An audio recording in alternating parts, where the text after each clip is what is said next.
Hey, everybody. Welcome to another episode of Courtside with Beilinson Tennis, part of the Tennis Channel Podcast Network. We are so happy to have with us a return guest on tonight, Steve Flink.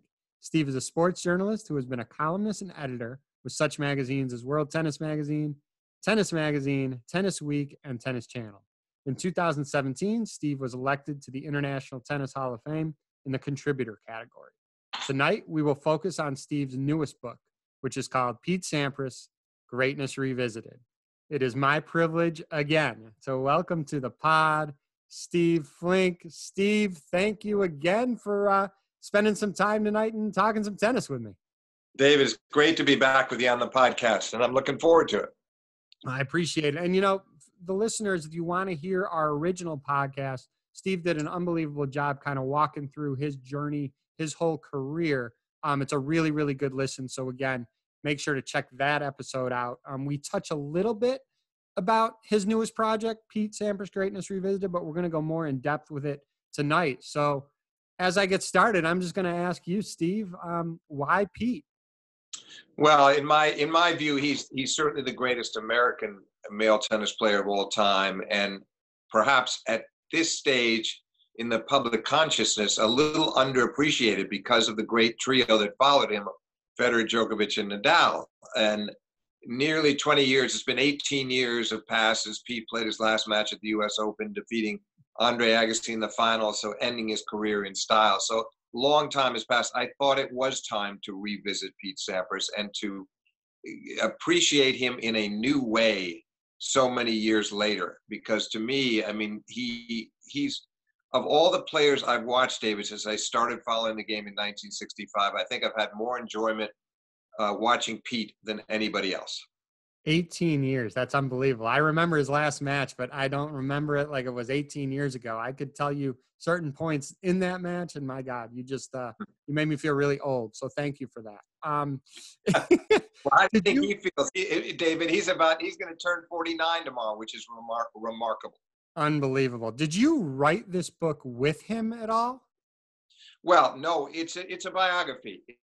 So what I did was interviewed him extensively for the book. Obviously, he'd already done his autobiography about 6 years after he retired, but we've had about a dozen years pass since then, and I wanted to do it more from my standpoint as a reporter, and also gather all kinds of interesting viewpoints from the likes of Edberg and Rafter and Wielander and Courier and Chang and Ivanisevic, et cetera. Even Novak Djokovic had some powerful things to say. So the story is told through his eyes, but also through theirs. And often I went back to him with things that they had said about him, which were entirely laudatory. So it was a lot of fun putting the project together.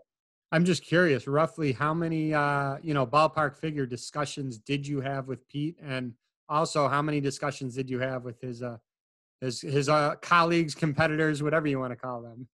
Be hard to count. I started off with Pete in the fall of 2018, and we did a couple of hours then, and then followed up with a couple more hours in December of that year, and then it continued into the next.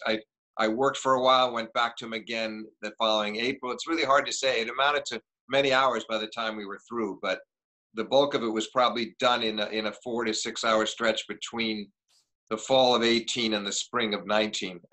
But there still were several follow-ups, and he was always very gracious in giving me time.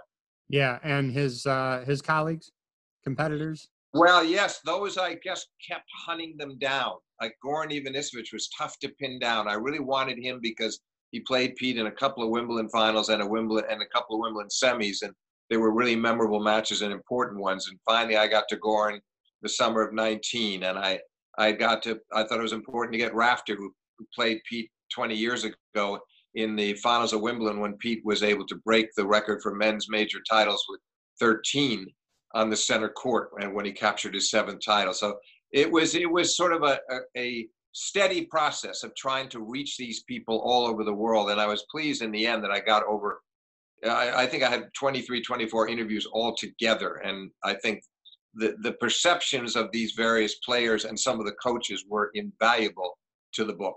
Oh, for sure. I mean, to get insight not only from Pete himself, but to his closest competitors. And as you know, David, he's a very modest, soft-spoken guy, and very interesting guy. And he had a lot of fascinating reflections, but he's not one to just constantly bathe himself in self-appreciation, you might say.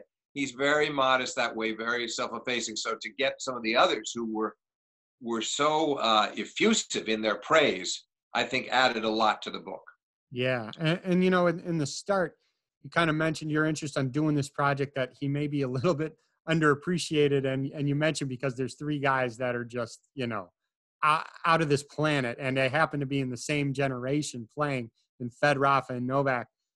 You know, Pete played Roger. He never played Novak and Rafa. I'm sure he may have hit with them in some exhibitions. Of those three, Pete plays most similarly to Roger. Is he closer to Roger than the other two? Does he have conversations with Novak and Rafa at all? And I guess I'll ask you, what are his thoughts on these three guys? He's enormously impressed with every member of that trio. He knows Nadal the least of the three. Maybe something of a language barrier, but more than that, for a variety of reasons. I guess they just have never really had. They met, and when Pete went over to Australia one year, he presented the trophy, and Rafa lost the final to Stan Wawrinka. That was unfortunate. But with Novak and Roger, he's had a lot of interaction. The most with Roger, but it really doesn't. It's interesting you point out. It is true that Federer stylistically resembles Sampras the most, but I don't think that's really what the common ground was. I think they're just two interesting guys who had gone through the same journey at the upper levels of the game and enjoyed comparing notes. And as you said, only one match, 2001 Wimbledon. Federer won it 7-5 in the fifth. And he broke Pete's streak. Pete had won it from 97 through 2000. So he'd won 7 of the previous 8 years. And Roger, that was a groundbreaking sort of landmark win for Roger on his way up. But then they did play years later in 07 and 08, David, in 4 exhibitions. Yes. And Sampras won one of them, lost another in 2 tiebreakers, and at Madison Square Garden served for the match against Federer. So I think it was an indication that I don't think that would have been a bad matchup for him at all. Not to say that he would have had an easy time with Roger. They would have had a phenomenal series if they could have both been in their primes. But I think he was very comfortable competing against Roger. No, I definitely agree. I wanted to ask you about Pete's mentality, and obviously his biggest rival growing up was Andre Agassi, and I was one of those guys, and they're like 4 or 5 years older than me, so I grew up watching this rivalry, and I was one of those guys where I had such great respect for Pete, but to be 100% honest, I was an Andre lean. I kind of rooted for Andre in that battle, but it wasn't one of those where like, oh, you either loved Andre and you hated Pete, or you loved Pete and you hated Andre. I was not like that at all. I had so much. But you were unusual, David. Forgive me for interrupting that. That's unusual, and it's nice to hear that because you don't get that very often among passionate tennis fans. It's usually one camp or the other. So that yours was a different kind of outlook. Yeah, I was a slight Andre lean, but again, I had so much respect for what Pete did, and the thing that just time and time he did, and I want to see if you asked him about it, because so many times there were 2 scenarios I'd always go over in my head. Pete would be down love 40, and he'd come up with any combination you want, 3 aces and 2 unreturnables, and in 67 seconds later, he held serve, and the guy returning was like, I didn't even have a chance. That's the first scenario. And the second scenario is maybe it's not a love 40, but maybe it's 30-40, and he's down 4-5 in a 5th set or whatever, and it's a second serve, and he cranks up 130 mile an hour second serve down the tee. I mean, how does he have that mentality? It's something that I can't even fathom. Did you go into that with him at all? How he pulls? We talked a lot about the faith that he had in his serve, the weapon that it became, and how much he was able to rely on it. And therefore, when he got into those precarious corners that you mentioned of love 40 or break point, that just meant the stakes were raised. He never shied away. That, I think, is an underrated facet of him, David, was that he was really a clutch competitor and not given enough credit for that. People just thought, oh, it's so easy for Pete. He's just a natural athlete. He's so brilliant. He could do this in his sleep. It wasn't that simple. And the way he performed under pressure was absolutely remarkable to me. And And you're so right. And of course, the classic case of what you're talking about was in the Wimbledon final of '99, 3-all first set against Andre Agassi, who's just come off winning the French. Pete's down love 40, and he won 5 straight points with a barrage of first and second serves that were just breathtaking. And Agassi never knew what had hit him, and Sampras went on to win that set 6-3, took the last 2, 4, and 5, and maybe the best match he's ever played, certainly the best big match of his career. So let me follow up. And I remember I heard Paul Annacone say this. I'll ask you the question. You have one guy to serve out a match. And I think you and I agree there may be some bigger servers out there. Goran Ivanisevic had a nasty serve. You got a guy like John Isner, super tall. Right now, Riley Opelka, right? I mean, you may have some guys that are bigger servers, but I'm talking mindset. I'm talking pressure. You have one guy to serve out a match. Is Pete your guy?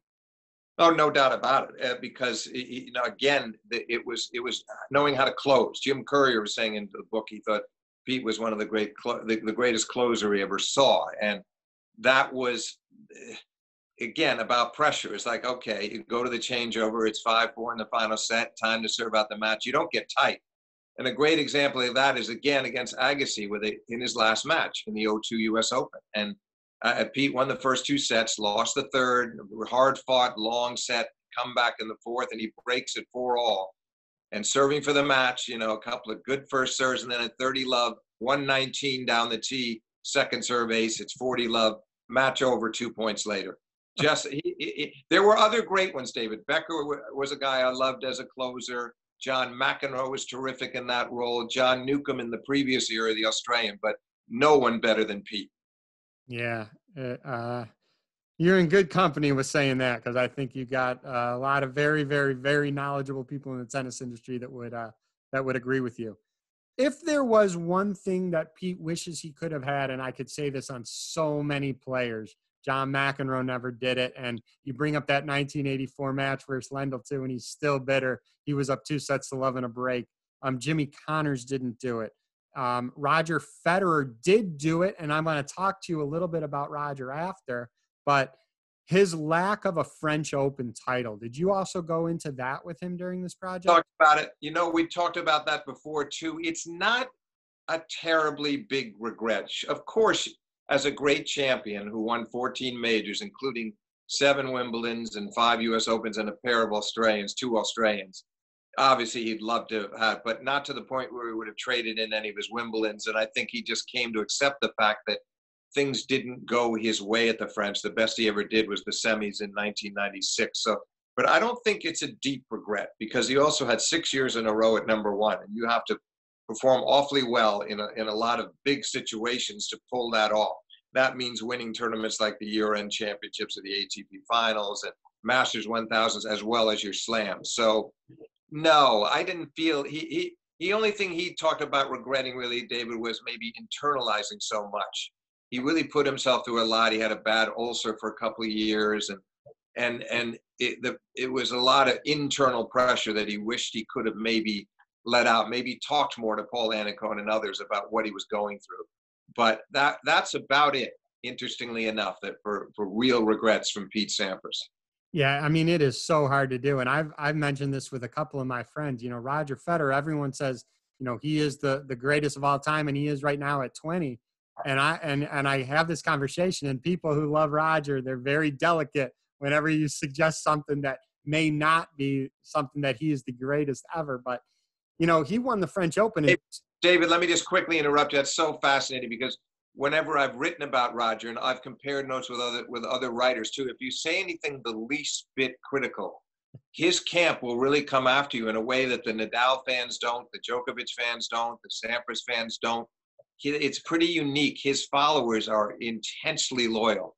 He's so mild-mannered and calm about it all, and quite classy in his way, but his fans can be a little over the top at times. Yeah, no, the only thing that I was going to say, and he got it done, so kudos to him. I mean, he won all 4. He's the greatest of all time.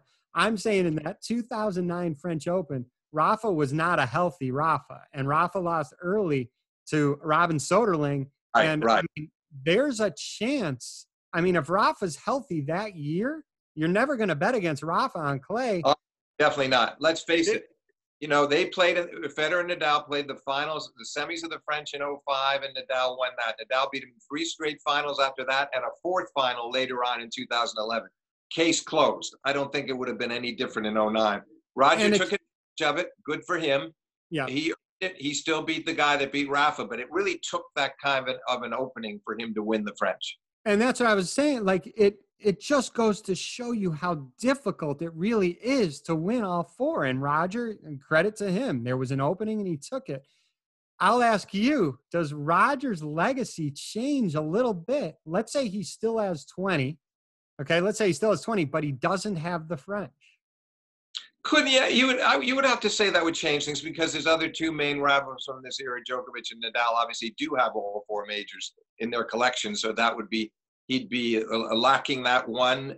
It could change things slightly. The interesting thing about Federer versus these other 2, leave aside Pete and Rod Laver and the greats of the past, is that he will end up, it looks, unless he does a remarkable turnaround here in the next couple of years, and that would mean doing this past the age of 40, but right, he will have a losing career record against both Nadal and Djokovic. I think that's significant. I'm not saying it disqualifies him from being the greatest of all time. By no means would I say that. But it's an argument against him, so that if Djokovic closed in on him, if Djokovic made it to 19 or 20 and had the winning record over both Nadal and Federer, he's got quite a case too. But yeah, and I will say we've had this debate with other people, the greatest of all time. Who hasn't had the debate? To Federer's credit, he was making very deep runs on clay court tournaments. So he was always facing Rafa in the final or semis. Rafa was not, especially at the beginning of his career, was not always going as far in the hard court and grass court tournaments. So he didn't always face Roger as many times on Roger's favorite surface. That being said, Rafa has beaten Roger on grass. Roger has not beaten Rafa. He's beaten him on clay, but not in Roland Garros. Yeah, that's true. But I would say this. I still would take Pete Sampras, as I point out in the book. If you put down a nice medium to fast court indoors, hard courts such as the U.S. Open, even the slightly slower ones now from what it used to be even a few years back, and then obviously the center court of Wimbledon. Again, the grass slower now than what it used to be. I still believe, with all of them at their in peak form, in those conditions, I take Sampras over all 3 members of that trio. I really do. Unbelievable. I mean, it's something. And again, you normally don't get 3 guys in one generation. They're arguably the 3 greatest of all time. It's something that's always fun comparing generations, and that's the fun part about it. We'll never know, and that's in any sport, obviously. But it's fun for discussion. Steve, thanks again. Best of luck on this newest project. I can't wait to read it. I know it's out, and it's gonna be great. And you, like you said, you hope to see a side of Pete that he normally wouldn't show, because he is pretty reserved and mild-mannered. Well, he had some really interesting comments to make throughout the book, looking back at his career from a different vantage point, even than the one he had when he wrote his autobiography, because now here he is going to be 49 years old, and he can really reflect in a different way. And I think he had a lot of terrific things to say, as did all of his rivals about him. So I hope people will buy the book, and it'll actually be officially released, David, on the 1st of September is the official release date. Can't wait to read it. Best of luck, and keep doing all your great work, because you have contributed so much to this sport. Thanks again, Steve. David, thank you very much. I appreciate that.